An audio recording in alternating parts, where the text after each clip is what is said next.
রহমান রহিম।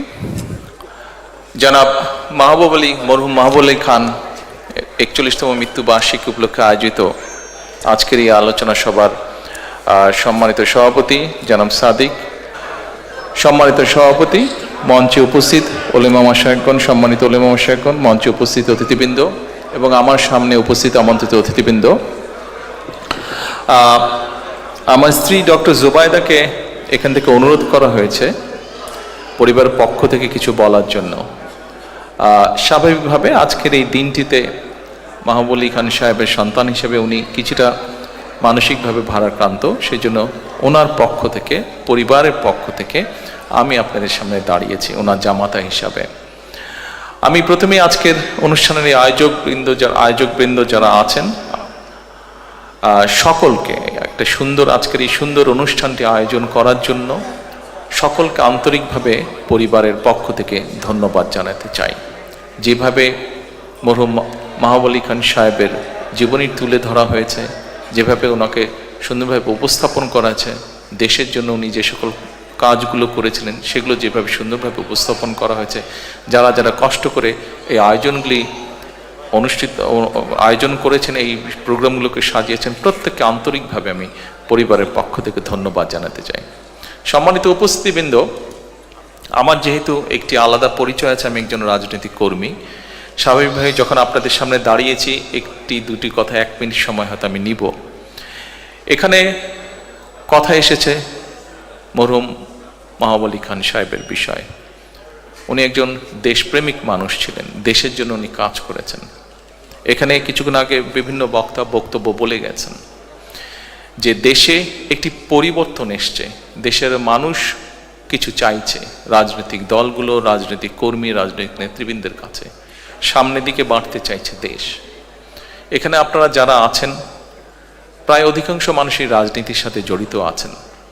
আমরা যারা রাজনীতি করি, আমরা রাজনীতি করি দেশের মানুষের জন্য, দেশের মানুষের পাশে দাঁড়ানোর জন্য। আমি সকলকে অনুরোধ করব যে আসুন, আমাদের যেই সুযোগটি এসছে দেশের মানুষের পাশে দাঁড়ানোর জন্য, আমাদের যেই সুযোগটি এসছে দেশকে সামনে এগিয়ে নিয়ে যাবার জন্য, আমরা সেই সুযোগটিকে কাজে লাগাই। আমরা আমাদের কাঙ্ক্ষিত, শহীদদের কাঙ্ক্ষিত যে বাংলাদেশের জন্য তারা নিজের প্রাণকে উৎসর্গ করেছেন, সেই বাংলাদেশকে যাতে আমরা ধীরে ধীরে গড়ে তুলতে পারি।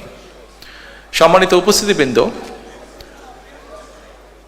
যে একটি বিপ্লবের মাধ্যমে, যে একটি রক্তক্ষয়ী আন্দোলনের মাধ্যমে দেশে এই পরিবর্তন এসছে, আমরা রাজনৈতিক দলের পক্ষ থেকে বিভিন্ন সময় এই আন্দোলনকে সফল করার জন্য দেশের প্রতিটি শ্রেণীর পেশা মানুষকে ধন্যবাদ জানিয়েছি। কারণ একজন রাজনৈতিক কর্মী হিসেবে আমি বিশ্বাস করি যে গত বছর 5ই আগস্ট যে বিজয় আমরা অর্জন করেছি, এই বিজয়টি কোনো একক কোনো সংগঠন বা কোনো দলের দ্বারা সম্ভব ছিল না।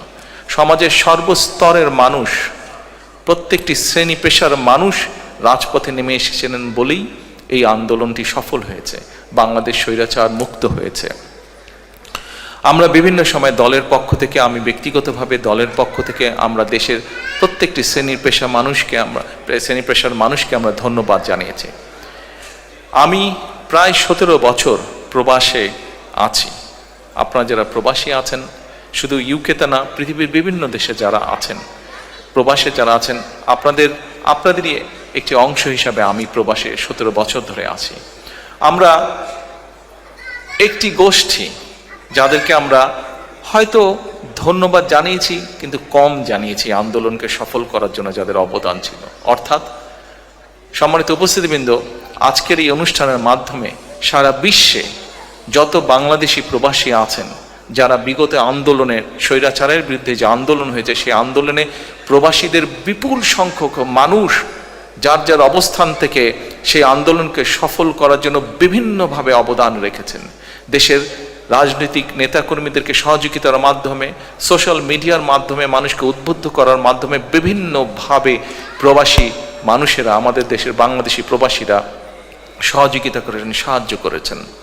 আমি আজকে এই অনুষ্ঠানের মাধ্যমে পৃথিবীর যে সকল জায়গায়, যে প্রান্তে, যে সকল প্রান্তে যেই বাংলাদেশি আছেন, প্রত্যেকটি বাংলাদেশিকে, প্রত্যেকটি প্রবাসীকে, যারা এই আন্দোলনে আমাদেরকে সহযোগিতা করেছেন, যারা এই আন্দোলনে আমাদেরকে উদ্বুদ্ধ করেছেন, বিএনপি সহ সকল গণতান্ত্রিকামী রাজনৈতিক দলের নেতৃবৃন্দ কর্মীদেরকে উদ্বুদ্ধ করেছেন, সহযোগিতা করেছেন, সাহায্য করেছেন বিভিন্নভাবে যার যার অবস্থান থেকে। প্রত্যেকটি মানুষকে আমি আন্তরিকভাবে ধন্যবাদ জানাতে চাই, আন্তরিকভাবে প্রবাসীদেরকে আমি ধন্যবাদ জানাতে চাই দেশকে স্বৈরাচার মুক্ত করার জন্য। প্রবাসীদের কাছে আমি আহ্বান জানাবো, আপনারা যেভাবে দেশকে গড়ে তুলতে সাহায্য করেছেন অতীতে, ইনশাল্লাহ আগামী দিনে গণতান্ত্রিক যে সরকার আসবে সেই সরকারকে আপনারা সহযোগিতা করবেন, যাতে দেশকে যারা আসবে তারা যাতে দেশকে সামনের দিকে এগিয়ে নিয়ে যেতে পারে। পরিশেষে আবারও সকলকে আন্তরিকভাবে ধন্যবাদ জানিয়ে আমার বক্তব্য শেষ করছি। আল্লাহ হাফেজ। বাংলাদেশ জিন্দাবাদ।